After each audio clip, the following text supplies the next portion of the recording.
Mapping metrics to marketing objectives. Marketers cannot create measures with business value unless they first have a measurable objective and then map the metrics to the objective. We've been saying this over and over and over. There's a standard. You need to know what that standard is. You need to be able to have a way to measure against that standard. Customer satisfaction is an often used objective across all types of marketing. Ultimately, we want our people to be happy with us. We want them to be satisfied with the products, with the services, with the way that they interact with our brand. So if we can measure how well our customers are satisfied with us, that is something that's going to be very valuable.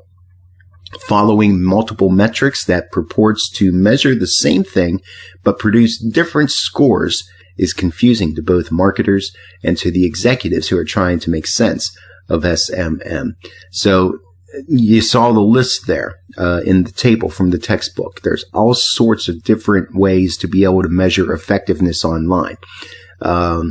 And those numbers are not always going to be an apples to apples approach.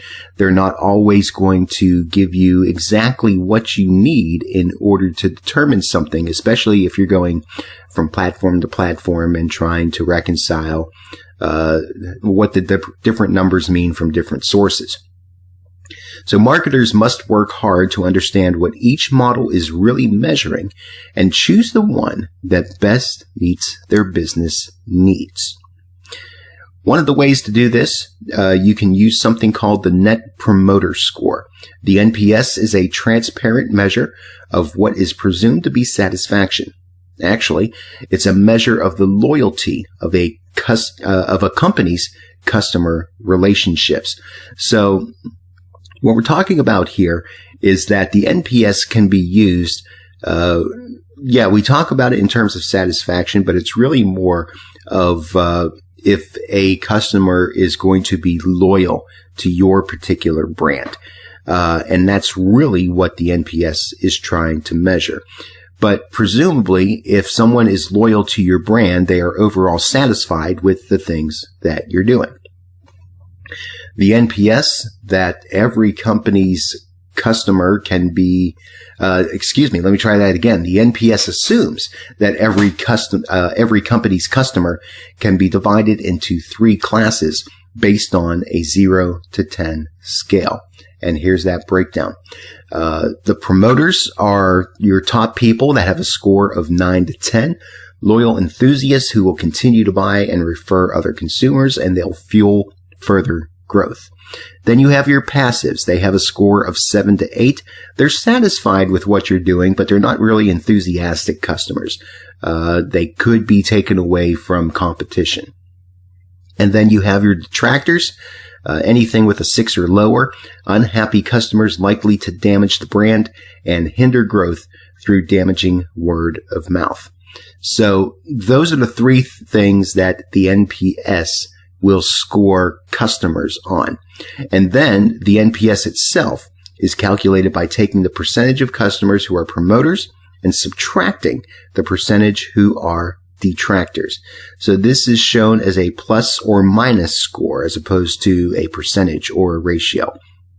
So, say you have 10,000 people that were measured, and you've got 7,500 that were promoters and 2,500 that were detractors. So you would have 75% as promoters, 25% as detractors, and so your plus score, your NPS score would be 50.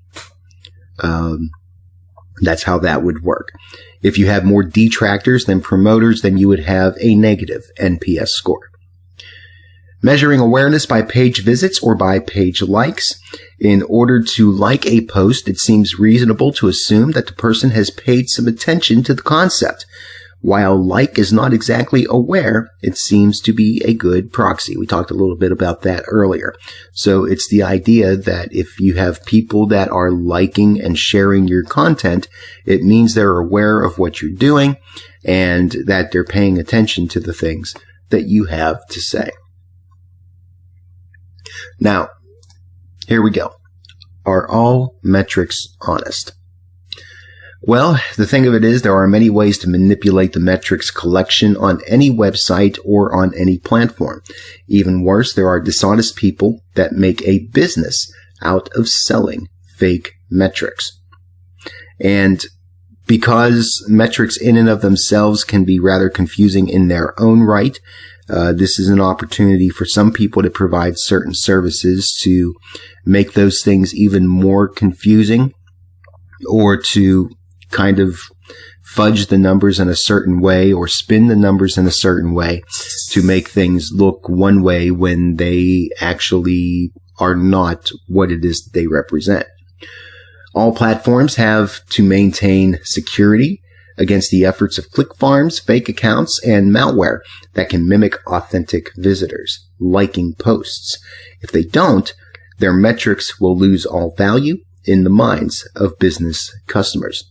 So if you can't keep the bots from going on and,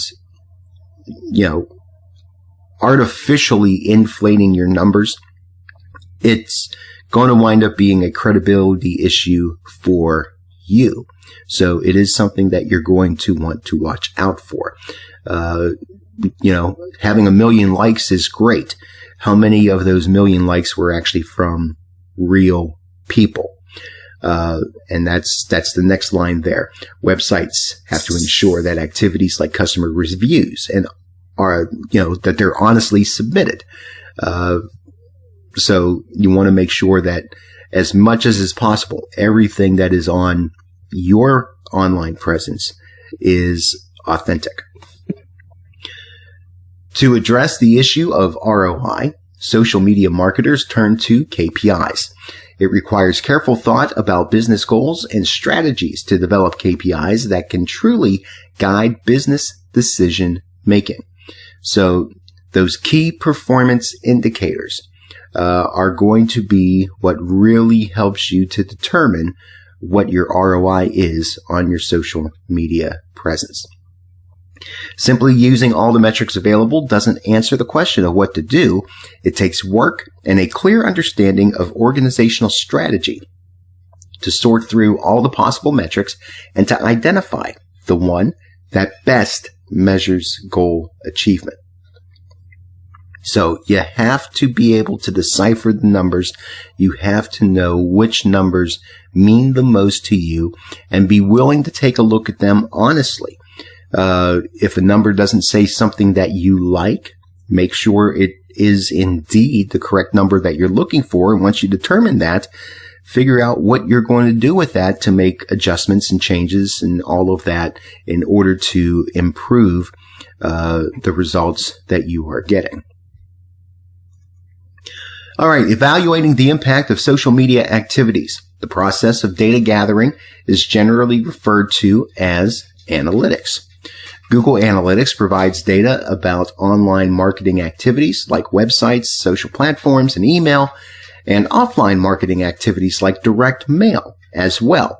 So Google Analytics has been a go-to for many people when it comes to figuring out their marketing strategies in general, online in particular, but as you can see, they also measure certain offline marketing activities.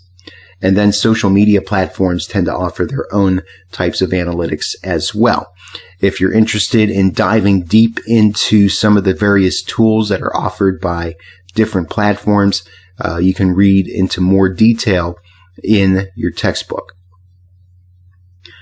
So taking a look at best practices for metrics and for analytics, we'll take a look at metrics first. The first thing you want to do is apply the so what test. The so what test is basically taking a look at the data that you have in front of you and asking this question. Does it suggest doing anything that would improve the business results for your site? And if that is something that would help you to achieve that goal, then you would want to select that as a metric. If the number doesn't really help you to achieve your goals, then it's not something that you want to pay attention to. Be sure that the metrics choices are acceptable to the brand managers who will use them. Ensure that the metrics are in line with the business objectives of those users. So again, making sure that the numbers that you have chosen are actually going to measure to a certain standard or show measurement towards achieving a certain goal. Thirdly, identify the metrics that drive business results and make them your KPIs. So those are going to be the things that, what actually will show your overall effectiveness. Those are your key performance indicators. On the analytics side, create dashboards that show real-time data for KPIs in ways managers find easy to grasp. So it's not just making the data available, it's taking the data and making it presentable in such a way that it can be understood. Send an analytics report by email each month to draw managers' attention to their dashboards.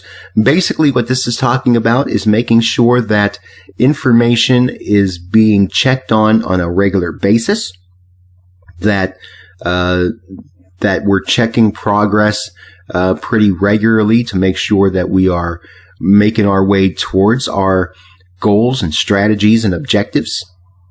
It's not something that you want to set in place and then not look at for several weeks or months before looking at them again. It's something that you want to do pretty regularly. And thirdly, meet with managers on a regular basis to discuss the insights to be drawn from the analytics. Don't just assume that people understand the data. It's helpful to talk them through it and help them to see the rationale for the data that's chosen, and perhaps even talk about ways that certain adjustments in strategy could be made in order for the goals that the company has to be able to be realized.